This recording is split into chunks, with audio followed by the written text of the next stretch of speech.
speaking of just fails in boxing, Adrien Broner out there, allegedly, per Chris Mannix saying sources, Adrien Broner, Gervonta Davis got into a fist fight outside Canelo's locker room before the fight, but Broner hit Davis with a huge punch, per witnesses, and then hit Davis' PR guy with the haymaker.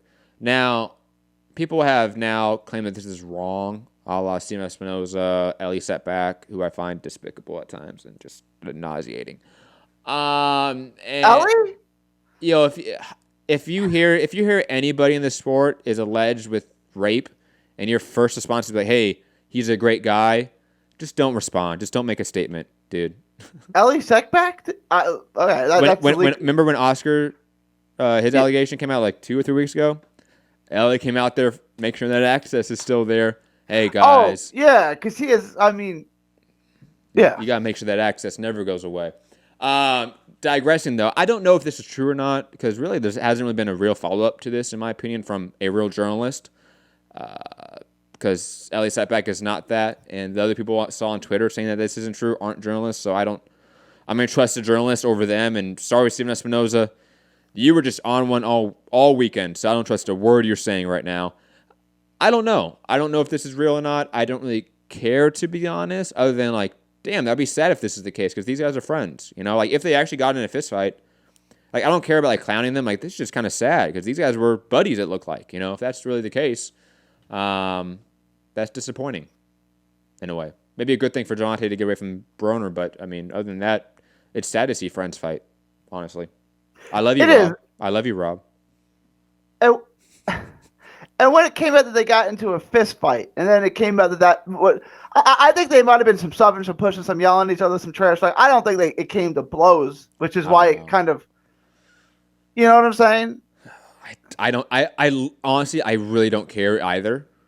So, like, it's one of those things where, like, who knows? There's no video of it. It's one reporter saying it's true. It's one YouTuber saying it's not true. Kind of leaning towards the journalist here, but largely, does it matter? I don't know if it does, to be honest. And maybe it matters in a real short-term sense for both guys, but not really, not materially for boxing, you know? I think both these guys really don't train together that much anymore, so it's not that big of a concern, I would say, but I don't know. And Broner, I mean, I think Tank gets... I don't think Tank's a bad guy. Like, oh, Tank needs to keep himself out of trouble. Like, what has Tank done that's so terrible? Like, I feel like he's like, oh, he's the next AB. AB gets arrested. AB's found in cars that got shot up. Like, what does Tank do? Oh, no. Oh, relative to AB, of course. I mean, Gervonta's a walk in the park. I mean, but Davis has said some pretty, like, reprehensible things. Like, paraphrasing here, but, like, he said something to the effect of, like, if my girl talks back, like, I'm just going to smack her, something to that effect. Like, something that was, like, kind of egregious, you know? And, like, he said some shit like that does not fly in 2019. Sorry. But other than that, no. I mean, he's not getting arrested. He's not getting shot up, you know, from what we know. So, no, Tank does get a little bit more of a bad rep than maybe he should. He deserves it. Yeah. Like, but I will say this, his run of career right now has been... It's not good. That combined with who you're hanging out with. You know, you're hanging out with AB. You know, like just the perception of that is off. Let's be honest. It's going to be seen a certain way, and on top of that, your career is not progressing and digressing in every sense of the word.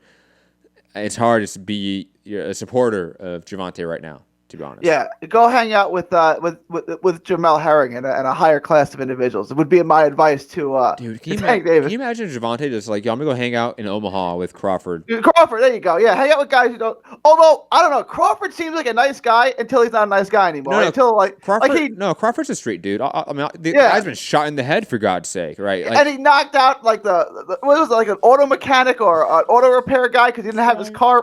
Like, I forgot about that, bro. That was insane when I heard about that. But anyways, I still think it's a more disciplined environment for boxing than AB. And even, God, why am I forgetting his name right now? The trainer in Florida. Why?